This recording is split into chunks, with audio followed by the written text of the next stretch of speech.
Meus queridos irmãos, esses dias nós estamos de férias.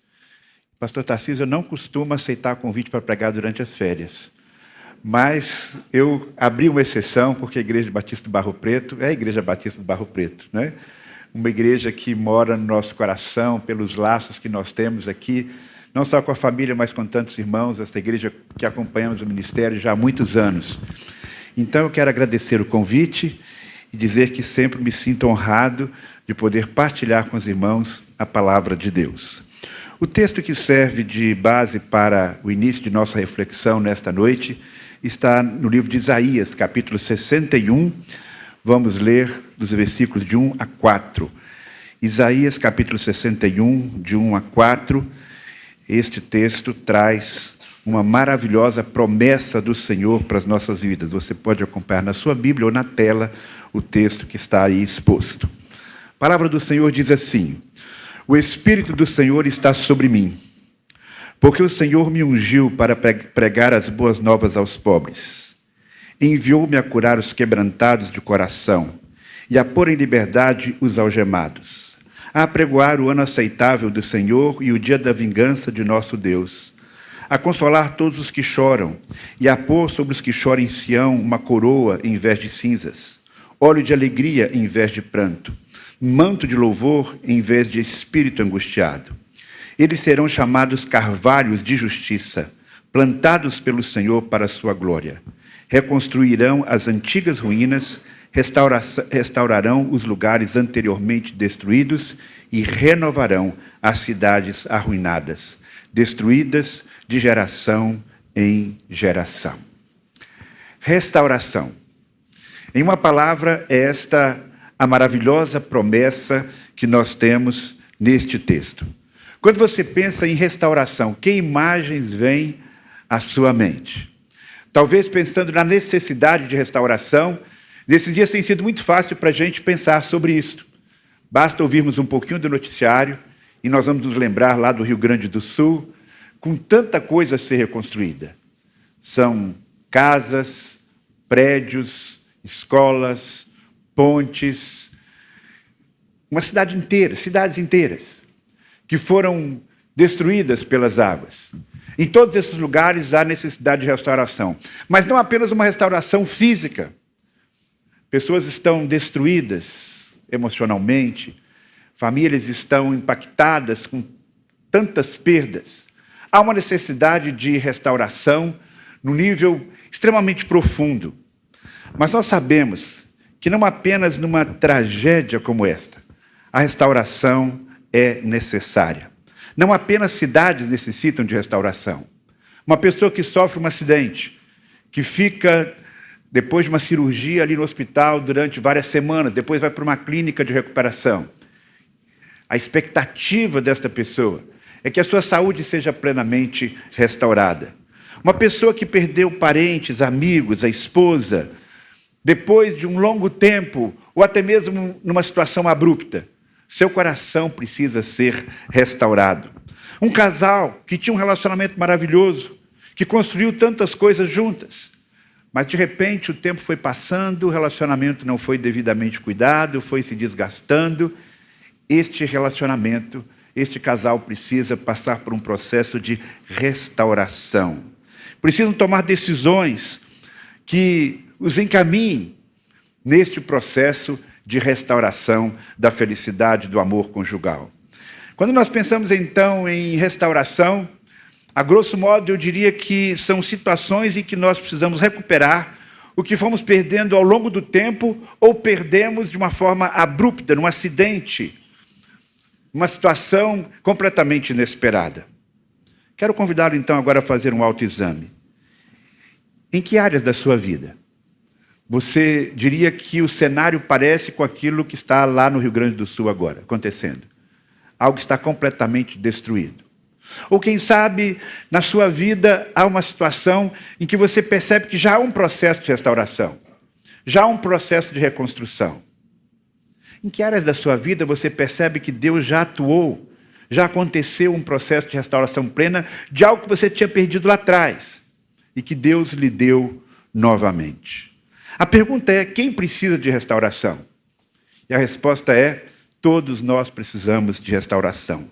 Todos nós precisamos de restauração porque fomos danificados pelo pecado. A Bíblia diz lá em Gênesis que quando Deus criou o mundo, Ele viu que tudo era muito bom. Tudo foi excelente. No capítulo 3 de Gênesis, nós já temos aquilo que os teólogos denominam como sendo a queda.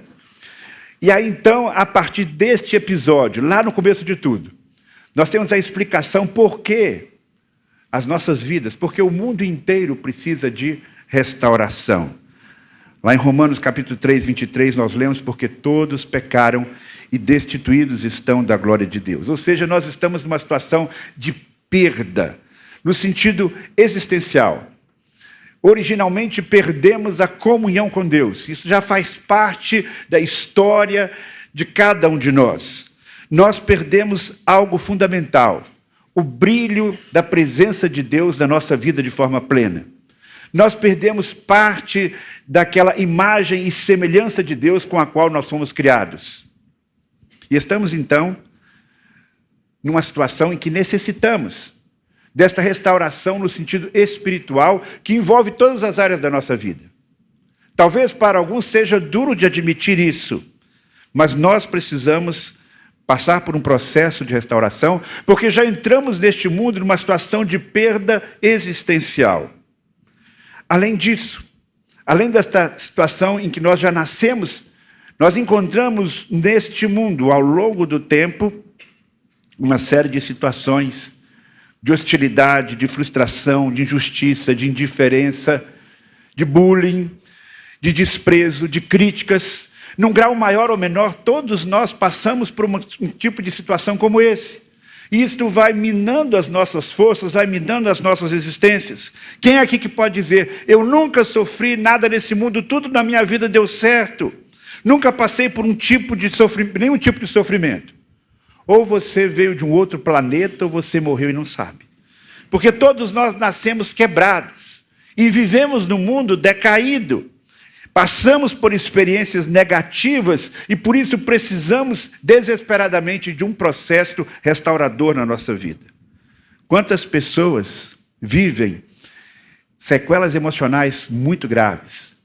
Pelo ambiente onde foram criadas, ou por decisões equivocadas que tomaram ao longo da sua vida, tantas vezes na juventude. Todos nós, num grau menor ou maior, sem exceção, precisamos passar por um processo de restauração. Você já viveu isso? Uma situação de injustiça na sua vida? Uma situação de traição? Uma situação de decepção profunda com alguém? Isso impactou a sua vida? Você precisa de restauração. E eu quero lhe dizer, a boa notícia é que Deus é sensível ao seu sofrimento. A história do povo de Deus no Antigo Testamento revela exatamente esta realidade humana. Aquele povo que foi tirado lá do Egito, debaixo de um jugo de servidão, infelizmente ele não soube se apropriar das promessas e das propostas de Deus. E ele foi se afastando dos caminhos do Senhor tantas e tantas vezes. E Deus sempre levantava os profetas, que apontavam os seus pecados, os seus erros, o pecado da idolatria, da indiferença com o sofrimento do próximo, da opressão econômica e tantos outros problemas. E 8 séculos antes de Cristo, Deus levanta este profeta que lemos a mensagem aqui agora, o profeta Isaías. Ele vivia no reino de Judá, o reino do sul. E ele trouxe então, nos 39 primeiros capítulos, uma mensagem de Deus de julgamento para aquele povo. Mas além de trazer uma mensagem de julgamento para um povo que estava muito distante dos caminhos do Senhor, ele trouxe também mensagens de conforto a partir do capítulo 40 até o capítulo 55. E ele trouxe também, o profeta Isaías, mensagem de esperança, do capítulo 56 até o final do livro. Então nós temos aqui nesse texto de hoje um texto que está dentro desse contexto, de uma mensagem de esperança, porque o mesmo Deus que traz a mensagem de julgamento, o mesmo Deus que traz uma mensagem de confronto, é o Deus que imediatamente aponta um caminho. Ele diz: vai haver uma punição, vai haver algo muito difícil, mas eu mesmo vou restaurar vocês de forma plena. Então o que nós temos que manter em mente é que Deus promete realizar na vida do seu povo e, consequentemente, na nossa vida, uma obra de restauração. O texto que eu li enfatiza exatamente este agir de Deus para o povo. Quando nós lemos os profetas, dentre eles Isaías, nós vamos encontrar profecias que se cumpriram nos dias de Isaías. Nós vamos encontrar profecias chamadas messiânicas, que vão se cumprir com Jesus Cristo, e nós vamos encontrar profecias que ainda vão se cumprir no futuro. E às vezes é difícil distinguir uma profecia da outra. Muitas vezes elas se entrelaçam. Muitas vezes o cumprimento de uma profecia que acontece num determinado momento histórico, lá no passado, é uma prefiguração de uma profecia que ainda vai se cumprir no futuro, que se cumpriu anos depois e que ainda vai se cumprir. Neste texto de Isaías, nós vemos uma série de promessas vinculadas à restauração. O texto fala de corações quebrantados, sofridos. Então, há uma promessa de cura da saúde, de cura emocional. O texto fala de prisioneiros que estão libertos, algemados e que serão libertados. Restauração da liberdade. O texto fala de pessoas que estão chorando e que precisam de consolo e diz que essas pessoas vão ter a sua alegria restaurada, vão ter uma coroa ao invés de cinzas, restauração da alegria. O texto fala de restauração de cidades que estão destruídas, onde a vida vai florescer novamente. Restauração sobre o domínio dos estrangeiros. Ele diz, o Senhor mesmo vai ser o Deus que vai vingar aqueles que estão oprimindo vocês neste momento. E na sequência do texto, nós dizemos, as suas vidas serão vidas frutíferas, vocês serão como carvalhos de justiça, a alegria vai voltar, a vida vai voltar. Então é importante destacar isso. O mesmo Deus que anunciou o julgamento, que anunciou que haveria um tempo de exílio para o povo, ele fala que ao final de tudo aquilo, chegará um tempo de perdão e restauração. Então essas promessas feitas pelo profeta Isaías, elas se cumpriram séculos antes de Jesus, quando o povo passou pelo exílio babilônio e dele foi restaurado. O povo precisou então naquele momento, meus queridos irmãos, de uma intervenção de Deus em todo esse processo. Você se reconhece incompetente muitas vezes para solucionar os problemas ao seu redor, para solucionar os problemas da sua vida? Isso é importante, esse reconhecimento, porque esta era a condição daquele povo. Aquele povo não tinha capacidade de sair daquela situação de opressão, de dificuldade, de exílio na qual eles se encontravam. O povo precisou de uma intervenção de Deus, movendo o coração dos poderosos, levantando líderes especiais que ajudaram o povo a voltar para a sua terra, a reconstruir os muros, a reconstruir o templo. Eu costumo dizer que existem na nossa vida 3 tipos de problema. Aqueles problemas que nós olhamos e muitas vezes nós não resolvemos simplesmente por uma inércia. Depende só de disciplina, depende só de uma decisão. Eu vou resolver isso, e você se põe em ação e vai e resolve. O segundo tipo de problema é aquele problema que você não resolve, mas você vai administrando. Isso é muito comum, especialmente na família, na igreja. Tem essas situações que você vai administrando, porque são situações recorrentes. Então você vai pedindo a Deus sabedoria passo a passo para ir administrando e tratando e cuidando. O problema não se resolve completamente, mas você vai convivendo com ele e procurando aprender no meio de tudo isso. Mas existem problemas, meus queridos irmãos, existem situações na vida que só Deus pode resolver. Só Deus. Só Deus pode restaurar algumas coisas, porque não depende de decisão sua, não depende de uma habilidade sua, não depende de uma capacitação humana, é uma intervenção de Deus no seu coração e no coração das pessoas ao seu redor, na realidade ao seu redor. E se a gente olhar bem para a Bíblia, a gente vai perceber muitas vezes esse tipo de situação. Pense, por exemplo, em Jacó. Quem poderia trazer de volta a alegria ao coração daquele pai que sofreu durante tantos anos, pensando que o seu filho estava morto? Somente Deus. Deus que foi trabalhando nos bastidores, sem que Jacó e os seus irmãos pudessem perceber como Deus estava agindo. Somente Deus restaurou a alegria naquela família, a alegria no coração daquele pai, quando ele descobre que seu filho, que ele pensava que estava morto, estava vivo. Somente Deus pode fazer com que um homem como José não guarde mágoa no seu coração, mas perdoe os seus irmãos e restaure a unidade completa da família. Pense, por exemplo, em Ruth e Noemi.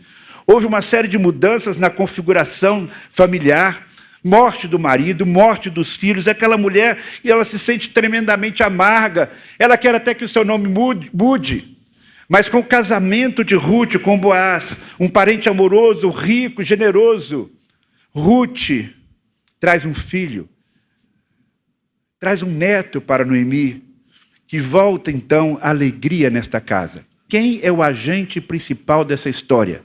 É Deus. Pense naquele homem, um militar que comandava dezenas de homens, tinha muito poder. Ele mandava alguém fazer alguma coisa e aquele soldado fazia. Mas eis que ele de repente se encontra numa situação em que ele se percebe completamente impotente, porque ele é acometido de uma doença para o qual não havia cura. E ele então vai atrás de um homem de Deus, que lhe mostra uma solução humanamente simples, mas que é eficaz. Estou falando de Naamã. E aquele homem então tem a sua saúde restaurada. Quem é o agente dessa história? É o próprio Deus. Talvez você esteja enfrentando então algum problema na sua vida, em que você busca um recurso, busca outro e deve realmente buscar, mas talvez você tenha chegado à conclusão que só Deus pode resolver isso. Então entregue de fato esse problema para Deus completamente. Deus ainda não restaurou, mas creia que Ele pode e quer fazer esta obra. Eu tenho uma notícia maravilhosa para você. Jesus Cristo veio exatamente para realizar uma obra de restauração. Depois do cativeiro babilônico, havia muitas sinagogas em quase todas as cidades judaicas. E essas sinagogas eram centros de estudo da Bíblia, eram centros de ensino. As pessoas pegavam aqueles rolos do Antigo Testamento, rolos com a história do povo, rolos com as profecias, rolos com a lei. E em cada sábado havia um grupo de homens, especialmente, que se reunia para ouvir a leitura do texto e ouvir uma explicação. Jesus Cristo, como um bom judeu, participava daquele ritual. E a Bíblia diz que, logo depois que Jesus foi batizado, enfrentou ali o diabo, ele retornou à sua cidade de origem, a cidade onde ele tinha passado a sua infância e adolescência, a cidade de Nazaré. E ele, então, foi escolhido, depois desta viagem de volta para a sua terra, para fazer aquilo que certamente ele já tinha feito algumas outras vezes, para escolher um texto das Escrituras e ler aquele texto. Foi dado para ele um rolo do profeta Isaías. E sabe qual o texto que Jesus escolheu? Exatamente este texto que nós lemos agora à noite. E eu vou ler novamente esse texto agora, segundo o registro de Lucas.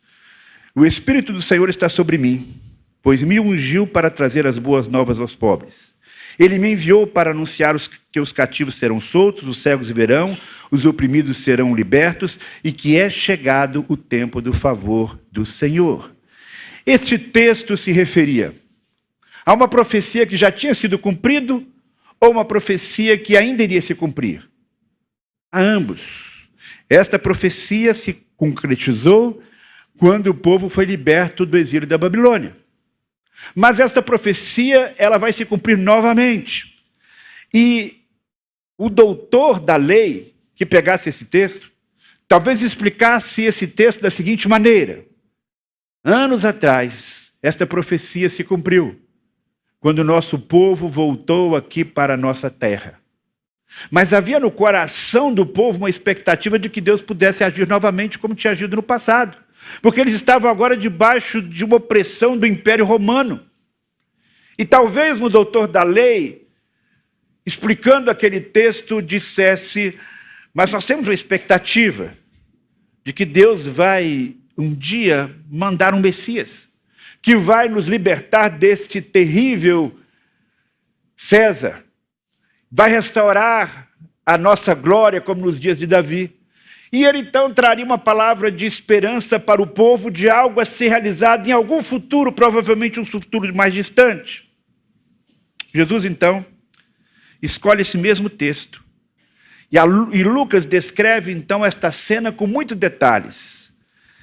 Havia uma expectativa. Quando Jesus fechou o livro, devolveu o assistente, sentou-se, E a Bíblia diz que todos olhavam para ele atentamente. E quando eles estão olhando então para Jesus naquele momento, Jesus diz: hoje se cumpriram as escrituras que vocês acabaram de ouvir. Hoje se cumpriram as escrituras que vocês acabaram de ouvir. Quando Jesus Cristo afirma aquilo, hoje se cumpriu essas escrituras, foi como se uma bomba estivesse explodido ali. Porque a maioria dos doutores da lei, ou todos os doutores da lei, diriam: aquilo já se cumpriu e aquilo vai se cumprir. Mas Jesus está dizendo: não, hoje, nesse momento, por meu intermédio, esta promessa de Deus está começando a se cumprir. Porque Jesus Cristo estava anunciando o seu ministério. E qual foi a grande mensagem de Jesus? A grande mensagem de Jesus foi: arrependam-se porque chegou o reino de Deus. Então nós precisamos ter esta compreensão de quão extraordinária é esta palavra de Jesus. Jesus Cristo não está falando apenas de uma salvação eterna, de uma salvação de nossa alma.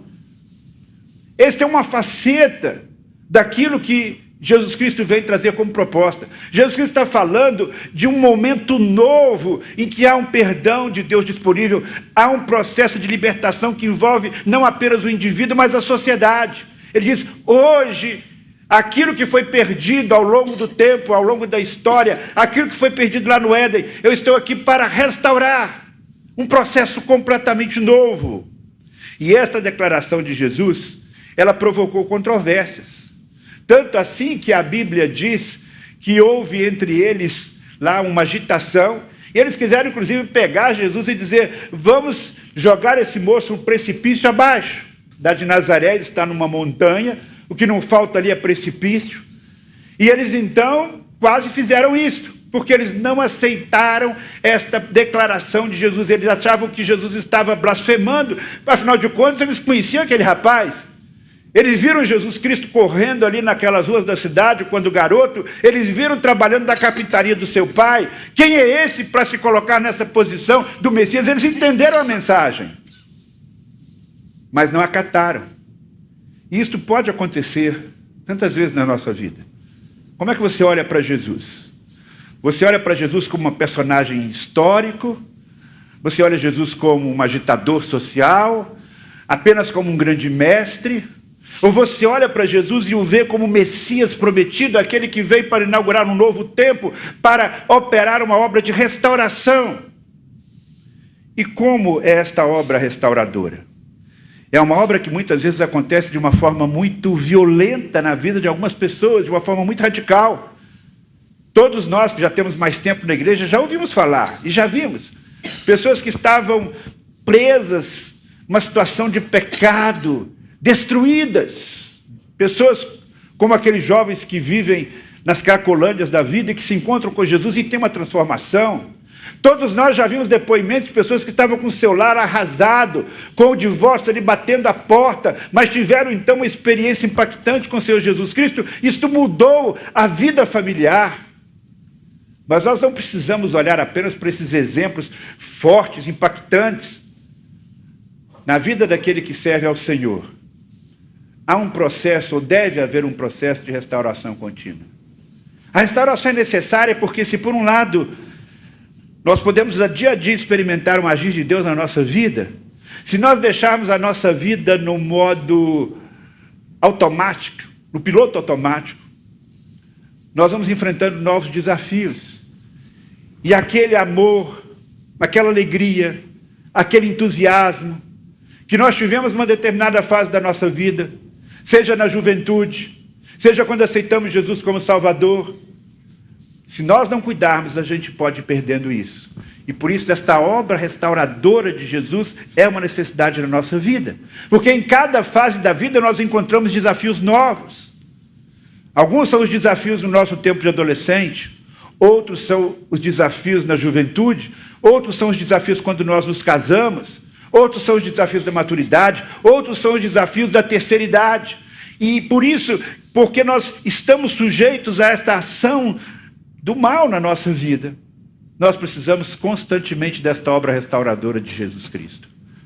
Mas a boa notícia é é que esta obra restauradora não é uma coisa apenas lá do passado. Esta obra restauradora não é apenas uma coisa do futuro. Esta obra restauradora é aquela obra que Jesus quer fazer na nossa vida hoje. Ele disse, hoje eu estou aqui para restaurar. E o meu desafio para você nesta noite, meu irmão, minha irmã, para todos vocês que nos acompanham pela internet é: permita que a obra restauradora de Deus aconteça diariamente na sua vida. Porque não há nenhum de nós que não precise disso. Mas há um outro desafio e último que eu quero apresentar para você. Jesus Cristo, que veio fazer uma obra restauradora, nos envia ao mundo com uma missão semelhante à dele. Depois da ressurreição, Jesus Cristo apareceu aos seus discípulos diversas vezes. E João registra um desses encontros mais íntimos de Jesus com seus discípulos. Estavam ali os 11 fechados, as portas fechadas. Jesus Cristo aparece no meio deles corporalmente e diz, paz seja com vocês. No Evangelho de João, capítulo 20, versículo 21, nós temos o seguinte registro. Jesus Cristo se aproxima e diz, paz seja com vocês. Assim como o Pai me enviou, eu os envio. Assim como o Pai me enviou, eu os envio. Para que Jesus Cristo veio? Ele diz, o Espírito do Senhor está sobre mim e eu vim para realizar uma obra de restauração.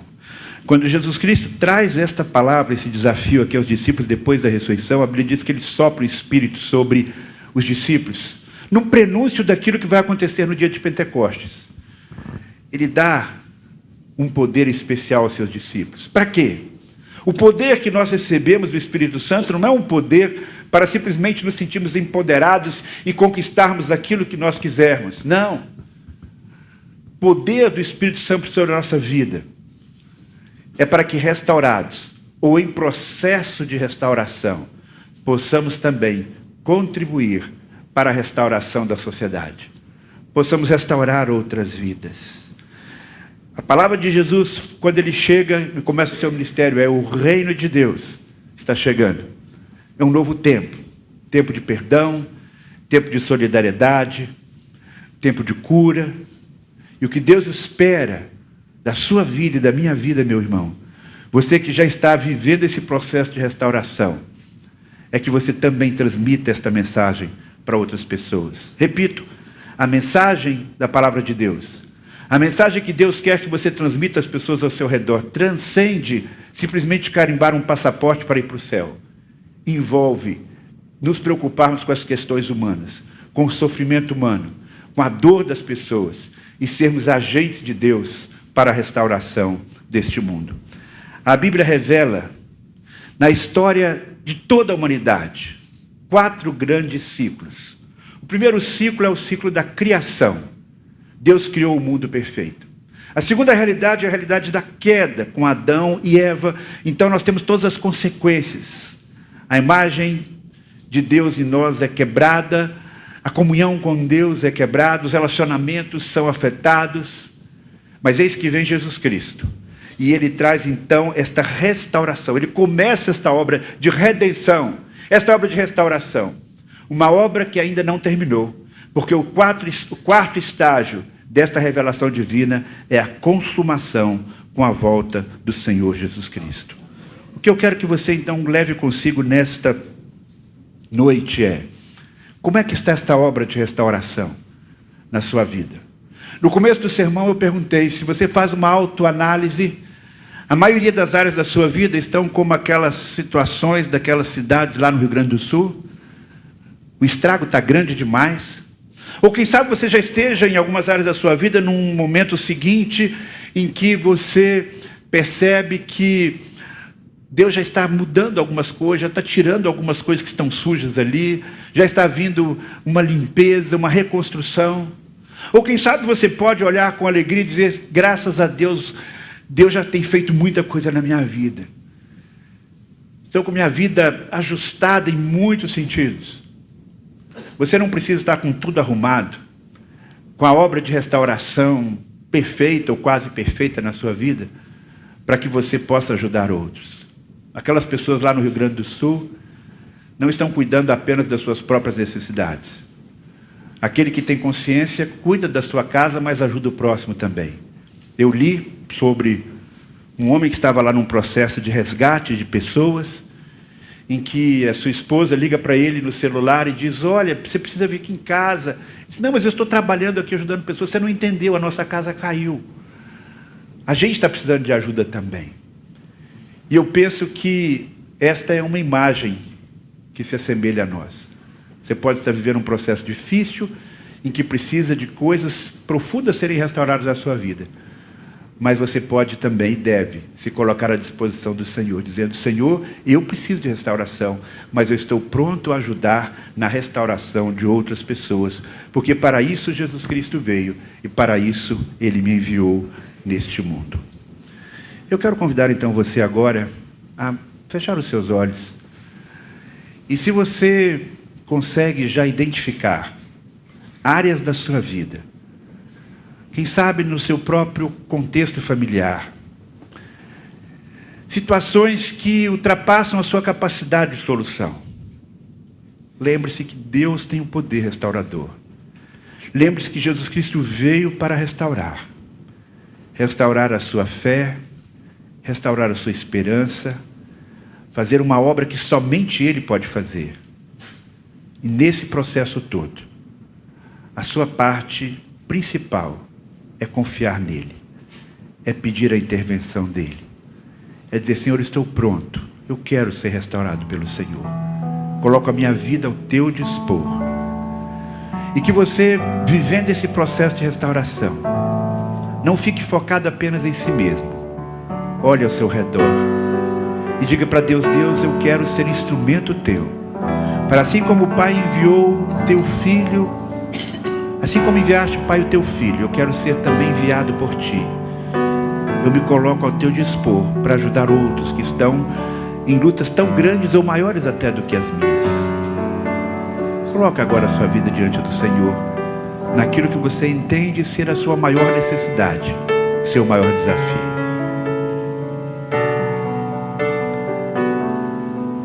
Querido Pai do céu, nessa hora eu quero em primeiro lugar te agradecer, porque apesar do estrago terrível lá no Éden, que afetou toda a humanidade, e aquelas dificuldades que afetam as nossas vidas desde que nascemos, e que criam necessidades de restauração na nossa vida, Pai do céu, que o Senhor nos conduza nesse processo, que possamos buscar os recursos que o Senhor nos tem dado para passar por esse processo de restauração.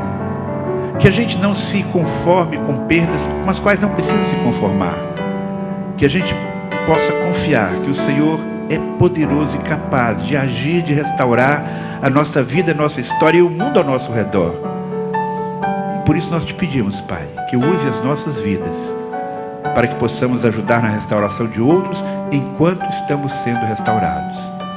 É o que eu peço para a minha vida e para a vida de cada irmão aqui, no nome de Jesus. Amém. Que Deus a todos abençoe.